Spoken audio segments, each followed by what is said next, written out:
For the next 31 days on the FCPA Compliance Report, we're going to be bringing you a daily tip, strategy, or idea that you can use to improve your program. Here's your host, Tom Fox, the Compliance Evangelist. This month's sponsor of 31 Days to a More Effective Compliance program is Affiliated Monitors. Founded in 2004, Affiliated Monitors provides professional, independent integrity monitoring and ethics and compliance assessments nationally and internationally and across almost all industries. With its knowledge of effective ethics and compliance programs and cultures, Affiliated Monitors is respected for its work as the corporate monitor on matters ranging from multinational corporations to small and mid-sized companies and even individuals. Having served in over 750 monitorships, no one has more experience as an independent monitor than the team at Affiliated Monitors. For more information on how an independent monitor can help improve your company's ethics and compliance programs, visit this month's sponsor, Affiliated Monitors, at www.affiliatedmonitors.com. The ROI of effective compliance. We are now at a place where there is sufficient data, academic research, and actual use cases from corporations and businesses that demonstrate good ethics and compliance programs are not simply good for business when properly used, but they lead to greater profitability. For 14 years, Ethisphere has been collecting data around its world's most ethical company awards. Companies which receive this designation have been found to outperform their peers on various stock indices.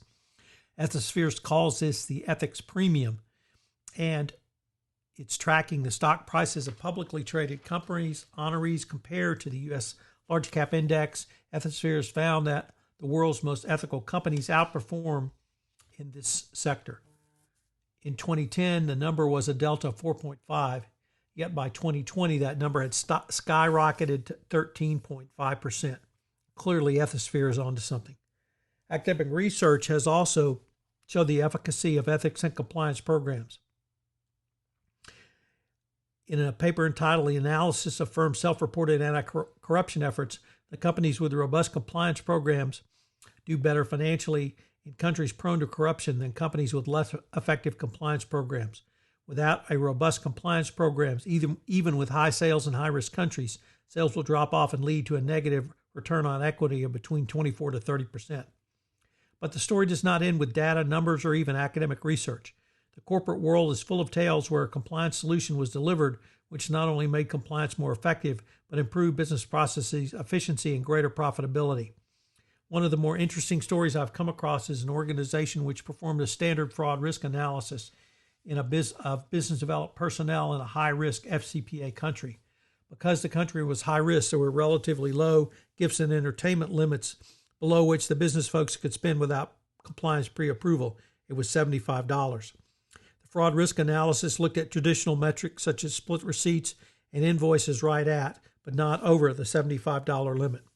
The company also looked at the aggregate amount of gifts and entertainment spent on individual government officials to see if multiple salespersons were spending amounts directed at one employee above the allowed upon amount. However, the findings were not what was expected or what even the company was looking for. The gifts and entertainment were segregated into a low-spend data point A and a high-spend data point Z. The sales team had to spend a minimum of data point A to make a sale, but above data point Z, it became clear that the government official was not going to enter into a contract and conclude a sale.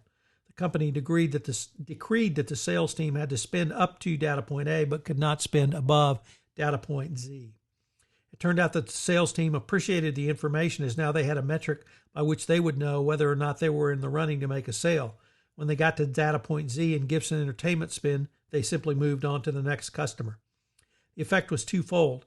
The company had an immediate cost savings at the business development because they were not spending good money after bad above data point Z. However, the more interesting information gleaned by moving from a sales prospect with virtually zero chance into making a sale was that the company reduced its sales cycle time and increased performance and profitability in the business unit. This example demonstrates the data and information collected, which might initially begin as a compliance solution or project, can be used to improve business process efficiency. It can also be a case that the delivery of a compliance solution can improve an overall business process when you start to consider the compliance data points in every organization. So think about the quote to cash sales cycle or procure to pay. In quote to cash, you have multiple data points that you have to look at from the compliance perspective, like introduction to a new customer, onboarding that new customer within your customer database, getting on a bid list for a request to quote.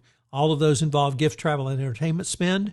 Once you get on the bid list and you submit a response to an RFQ, do you discount or do you have your sales book price in your pricing? If there's a discount, what internal approvals have been given to that sales discount on the RFP? Now, say you win the RFP and now you're negotiating the final contract. Well, you know the RFQ was only an opening offer, so now you have the real negotiation. And once again, if you have a discount off of a sales price, who internally has approved that? Because, of course, internal sales discounts have been used to fund bribe payments that have become FCPA violations. After the contract is signed and you then execute on the contract, are you going to have a large number of subcontractors or other parties that you have to manage from a compliance perspective as well? Also, are there any offshore payments or payments made to locations other than those identified in the contract? You can take that same analysis through with a Procure To Pay number or cycle. So use either one of those and you will see there are a number of data points that every compliance practitioner should be looking at. So what are today's three key takeaways? Number one, Ethisphere had a 13.5% delta of companies which received its WME awards in 2019, or rather 2020. Number two, companies with robust compliance programs do better efficiently and profitably. And what does your data tell you on your sales cycle? Hello, everyone. This is Tom Fox. I'd like to thank you again for joining me for this episode of 31 Days to a More Effective Compliance Program around business ventures. And I hope you will join me for our next episode tomorrow.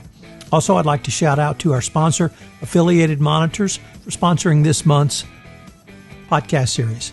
This podcast series on 31 Days to a More Effective Compliance Program is a production of the Compliance Podcast Network.